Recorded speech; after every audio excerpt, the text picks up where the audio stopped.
अस्सलाम वालेकुम dear students, कैसे हैं आप? उम्मीद करता हूँ आप सब खैरियत से होंगे। आज के इस लेक्चर में मैं आपके साथ 9th क्लास की मैथ का यूनिट नंबर 1 शेयर करूँगा। आपके पेपर में इस यूनिट में से एक एमसीक्यूज, दो शॉर्ट क्वेश्चन और एक लॉन्ग क्वेश्चन आना है। तो टोटल 9 नंबर का पेपर जो है वो आपका इस चैप्टर में से आएगा। तो शुरू करते हैं। सबसे पहले है कालिब। हकीकी अदाद को बड़ी ब्रैकेट में कॉमा के बगैर मुरब्बी या मुस्ततीली शक्ल में लिखने से हासिल शुदा शक्ल कालिब कहलाती है। तो इसकी एग्जांपल है 2, 3, 4, 5। अब मैंने इन्हें लिख दिया है बड़ी ब्रैकेट के अंदर और दरमियान में कॉमा नहीं लगाना। कॉमा अगर आपने लगा दिया तो आपकी डेफिनेशन गलत हो जाएगी। तो ये है कालिब, और एग्जाम्पल भी साथ में लाजमी लिखनी है। बहुत से बच्चे बाद में पूछते हैं कि जी हमने तो पेपर अच्छी तरह किया था फिर भी हमारे नंबर क्यों कट गए हैं। तो आप जो है 2 नंबर वाला क्वेश्चन होता है शॉर्ट क्वेश्चन, उसमें डेफिनेशन के साथ एग्जाम्पल ज़रूर दिया करें, वरना आपको 1 नंबर मिलेगा। तो ये है कालिब की डेफिनेशन। उसके बाद आ जाते हैं कालिब के अरकान। तो कालिब में मौजूद हकीकी अदाद कालिब के अरकान कहलाते हैं। मिसाल के तौर पर ये 2, 3, 4, 5 लिखा हुआ है, इसमें 4, 5 लिखा हुआ है, ये कालिब के अरकान है। उसके बाद आ जाते हैं कालिब की कितारें। कालिब के अरकान की उफ की बनावट को कालिब की कितारें कहते हैं। मिसाल के तौर पर इस एग्जाम्पल में ये 2, 3 जो है ये उफ की बनावट है। तो ये कालिब की एक कितार हो गई, इसके साथ ये कालिब की दूसरी कितार हो गई। उसके बाद आ जाते हैं कालिब के कालम। तो कालिब के अरकान की अमूदी बनावट को कालिब के कालम कहते हैं। मिसाल के तौर पर ये अमूदी बनावट है इस कालिब में। तो ये 2, 4 और 3, 5 जो है ये इसके 2 कालम हो गए। उसके बाद आ जाता है कालिब का मर्तबा। अगर कालिब की कितारों को एम और कालमों को एन से ज़ाहिर किया जाए तो इसका मर्तबा एम बाई एन होगा। मिसाल के तौर पर अब इस कालिब में देख लें तो इसमें सब ये एक कितार है, ये 2 कितारें, दूसरी कितार है। तो अब इसमें कितारों को हम किससे ज़ाहिर करेंगे? एम से। तो कितारें हैं 2, तो 2। उसके बाद इस तरह आपने डैश लगाना है। उसके बाद बाय आ जाएगा। अब आगे कालमों की तादाद। तो कालमों की तादाद कितनी है? 2 कालम है, तो यहाँ पे 2 लिख देंगे। तो इसका मर्तबा हो जाएगा 2/2। उसके बाद आ जाता है मसावी कालिब। तो किसी भी कालिब के मसावी होने के लिए 2 शराइत का होना लाजमी है। पहली शर्त है कि दोनों का मर्तबा सेम हो, दोनों कालिबों का मर्तबा सेम हो। और दूसरी शर्त है कि जो 2 कालिब आप ले रहे हैं उनके मुतनाज़रा अरकान जो हैं वो बराबर हो। मिसाल के तौर पर इसमें 2 है तो इसमें मैंने 1 जमा 1 लिख दिया। 1 जमा 1 भी 2 ही होता है, तो ये मुतनाज़रा अरकान इसके बराबर हैं। उसके बाद यहाँ पे 3 लिखा हुआ है तो यहाँ पे भी 3 लिखा हुआ है, ये भी बराबर हो गए। उसके बाद आ जाते हैं 4, और यहाँ पे भी 4 लिखा हुआ है, ये भी बराबर हो गया।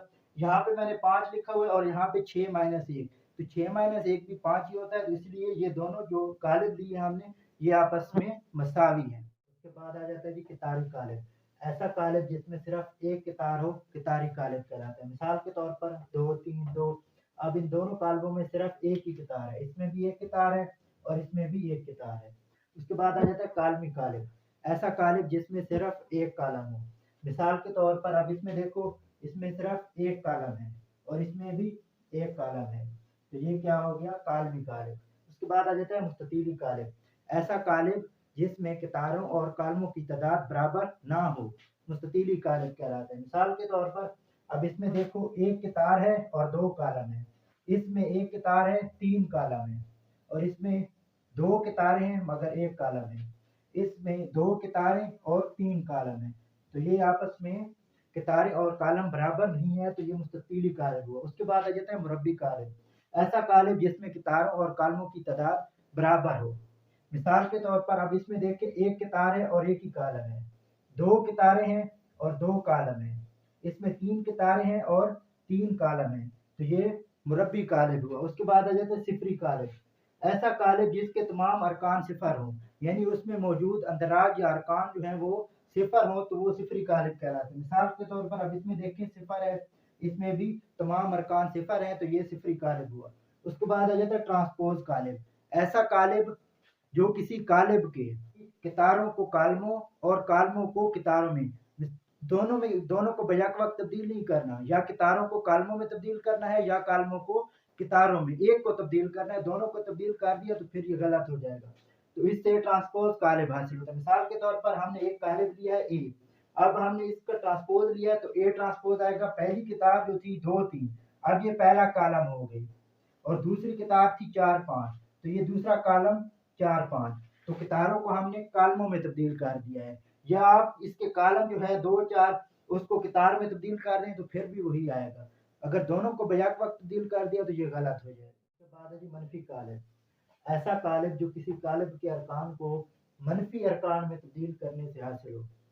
यानी कि आपने क्या कर देना है, जो भी कालिब लेना है उसके अरकान को -1 से ज़रब दे देनी है, तो उसका क्या हासिल हो जाएगा, मनफी कालिब। मैंने कालिब ए लिया, इसके अरकान है 2 -3 4 5। तो अब मैंने -1 से ज़रब दिया तो ये जमा का था तो माइनस का हो गया, ये माइनस का था जमा का हो गया, और इसी तरह ये जमा का था माइनस का हो गया, ये भी जमा का माइनस हो गया। तो अब इसमें माइनस का 3 है, इसमें जमा का 3 है, बाकी अरकान इधर क्या है, जमा के हैं, तो इधर माइनस के हासिल हो गए। तो ये इसका क्या हासिल हुआ है, माइनस ए हासिल हुआ है, मनफी कालिब हासिल हुआ है। उसके बाद आ जाता है सिमेट्रिक कालिब।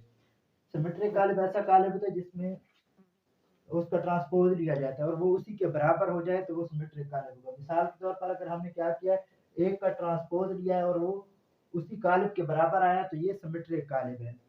इसमें हमने एक एग्जांपल लिया है, एक कालिब, इसमें इसके अरकान है 1 2 3। ये पहली कितार है, हमने पहला कॉलम बनाया है, और दूसरी कितार दूसरा कॉलम, तीसरी कितार तीसरा कॉलम। ये इसका ए ट्रांसपोज हासिल हुआ है। अब इसमें कोई फर्क नहीं है, 1 2 3 1 2 3,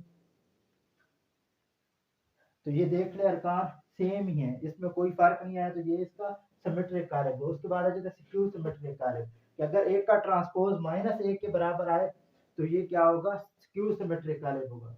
ये एग्जांपल देख ले, इसमें ये ए है और ये इसका ट्रांसपोज -1 के बराबर है। इसमें देखिए जमा का 1 था माइनस का हो गया, जमा का 2 था माइनस का 2 हो गया। तो ये इसके तमाम अरकान जो है वो मनफी अंदराज में तब्दील हो गया, तो मनफी कालिब हासिल हुआ। यानी कि एक का ट्रांसपोज किसके बराबर आया है, -1 के बराबर आया, तो ये स्क्यू सिमेट्रिक कालिब है। उसके बाद है जी वतरी कालिब। ऐसा मुरब्बी कालिब जिसके वतरी अरकान में से कम अज कम एक गैर सिफर और बाकी तमाम सिफर हो, वतरी कालिब कहलाता है। तो वतरी कालिब के लिए लाजमी शर्त है कि ये मुरब्बी कालिब होना चाहिए और इसके वतरी अरकान में से कम अज कम एक गैर सिफर हो। इसमें कम अज कम वाली शर्त है। इसमें देखिए अब मैंने तीनों अरकान जो वतरी अरकान है वो गैर सिफर कर दिए, लेकिन इसमें वतरी अरकान एक ही गैर सिफर है। तो शर्त है कि कम अज कम एक वतरी रुकन जो है वो गैर सिफर हो और बाकी तमाम जो है वो सिफर होने चाहिए, जिस तरह इसमें है। उसके बाद आ जाता है स्केलर कालिब। ऐसा वतरी कालिब। अब वतरी कालिब आ गए तो इससे मुराद है कि इसके जो वतरी अरकान है वो गैर सिफर होंगे और बाकी तमाम सिफर होंगे। तो आप जब वतरी कालिब लिखेंगे तो इससे आपको बार बार ये नहीं लिखना पड़ेगा कि ये मुरब्बी कालिब भी हो और इसके वतरी अरकान में से कम अज कम एक गैर सिफर हो, और उसके बाद आप लिखेंगे कि वतरी अरकान एक जैसे होने चाहिए। तो आप सिर्फ ये लिखें कि ऐसा वतरी कालिब जिसके तमाम वतरी अरकान एक जैसे हों। अब जिस तरह इसमें मैंने लिखा है ये भी 2 है, ये भी 2 है, तो वतरी अरकान एक जैसे हैं, इसमें ये 2 ये 2 सारे वतरी अरकान जो है वो एक जैसे हैं, तो ये स्केलर कालिब हुआ। उसके बाद आ जाता है वहदानी या ज़रबी ज़ाती कालिब। तो ऐसा स्केलर कालिब जिसके तमाम वतरी अरकान एक हों, ये भी एक है, ये भी एक, तो ये क्या हो गया, वहदानी या ज़रबी ज़ाती कालिब। तो एमसीक्यूज में वो पूछ लेते हैं कि इनमें से स्केलर कालिब, वतरी कालिब या वहदानी या ज़रबी ज़ाती कालिब। तो यहाँ पे बहुत से बच्चे कंफ्यूज हो जाते हैं कि ये वतरी है या स्केलर है, वहदानी है। तो ये कंफ्यूजन दूर कर दूं कि इसमें क्या है कि एक वतरी कालिब में एक वतरी रुकन जो है वो गैर सिफर होगा और स्केलर में वो सब एक जैसे होंगे, और वहदानी या ज़रबी ज़ाती कालिब में वो सब जो वतरी अरकान है वो एक होंगे। तो इस तरह पहले लेक्चर में हमने ये सारी डेफिनेशंस क्लियर कर दी हैं। अगर आपको मेरी वीडियो अच्छी लगी हो, मेरे चैनल को सब्सक्राइब कर दें और वीडियो को लाइक और शेयर कर दें।